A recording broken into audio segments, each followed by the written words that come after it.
Good morning, good afternoon, good night, whichever one it is for you. Today's a wonderful day. You see me all decked out here. I'm on my way to work. You know, it's funny because when I left policing, I never thought I would get back into it. You know, I left it and started the business and focused on that. And then a bunch of people, a bunch of friends, I call them family. A bunch of family started planting the idea of me going back into policing. And before I was diagnosed with the cancer, I was like, okay, maybe, you know. And then the day I was diagnosed was the day that my sergeant called me and asked if I wanted to come back. It was to a new precinct. And I was requested by the captain there.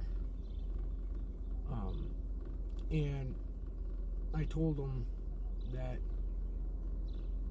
I was diagnosed with cancer and I'd be starting treatment soon. And I'll try to work and do the treatment because they told me it wasn't going to be that bad, you know, because it was such a light treatment. And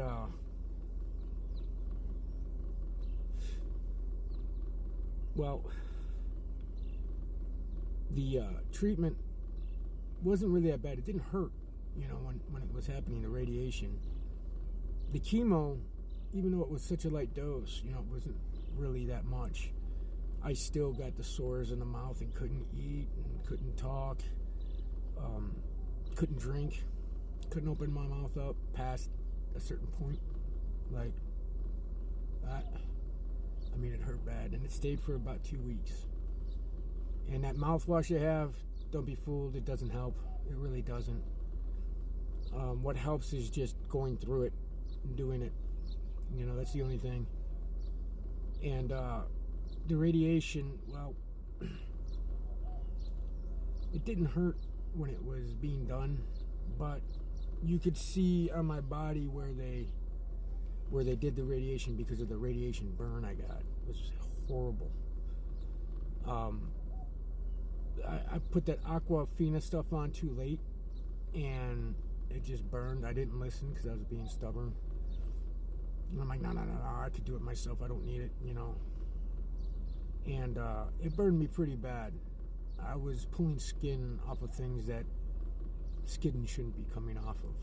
And getting these little pimple things where they shouldn't be either, and I had to pop them, and it hurt, and yeah, and it burned real bad, like sunburn afterwards. Not during, afterwards. During, you could see exactly where they shot me. When I took my clothes off, you could see the square. I mean, it was a dead, definitive square, and that's where the burn was, and the radiation, and all that.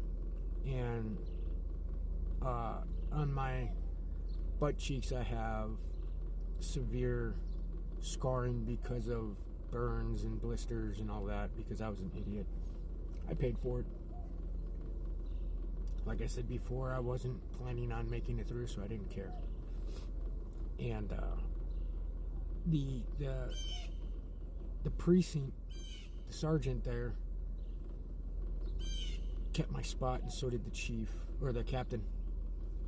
And they waited for me, and they worked with me, and they got me in the right directions, and, you know, pointed me where I needed to go. And I had to do the work too.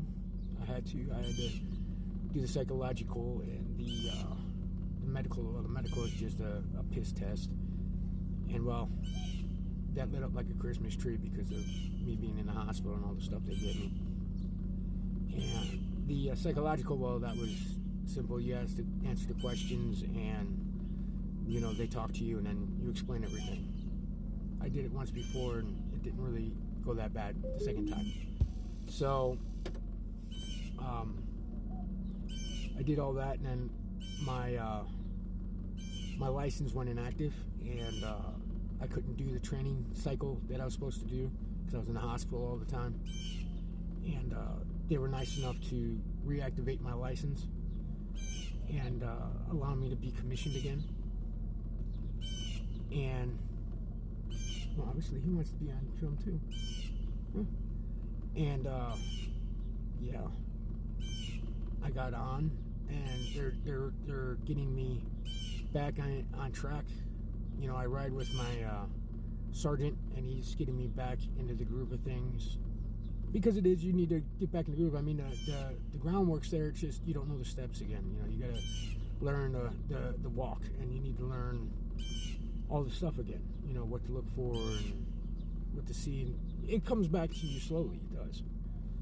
And I never thought I would wear the vest again or the uniform. I never thought I was going to be commissioned again. I mean, I thought my life was over, you know. I thought DJ being a cop anymore is gone. You know, I mean, I've been an officer for almost 10 years, and it was going to be gone. I mean, I secretively wanted to be a cop, even though I left. It killed me, and I guess everybody knew it. Everybody could see it in me that something was wrong, and it was because I left, and I still wanted to be a cop. I missed the street. I missed interacting with people. I missed doing this stuff. You know, everything that comes with it, the paperwork, the investigations, all that stuff. I missed it. And I'm very, very shocked and very heart-filled and full of emotion when it comes to this, because certain people that I thought didn't care cared, you know, and it's shocking to me. I never thought that. You know, you don't think that you're part of someone's life, you know, that outside of work and outside of things you do, you don't think the people you work with really care that much about you. I mean, they show that they you know, something's wrong with family talking, you know, so on and so forth, you know, work related. But outside of work, I never thought that. I mean, I cared for the people. I cared about them and asked the questions and, you know, kind of followed what was going on. But there's people out there that did, and I'm shocked. I still, to this day, can't believe it. I can't. And I'm so happy and humbled by it. Because obviously, maybe I did, I don't know, touch somebody in a certain way with working and talking, you know, had an effect on them. You know, they did with me, but I never thought I did with them. Never thought I was worth it, you know, worth the time and the effort. And I was wrong. And here I am in the uniform again, able to do what I love. And I want to thank the people that pushed me and been with me since day one, that all the problems and all the anger apparently I had and all the shit I put them through that I can't remember, honestly can't, and they still stayed with me, and they still pushed me along, and they still believed in me. So to you, I thank you so much from the heart. I do. Thank you, and I love you, all of you, even the ones I haven't met yet. I love you. Thank you. And as always, be safe.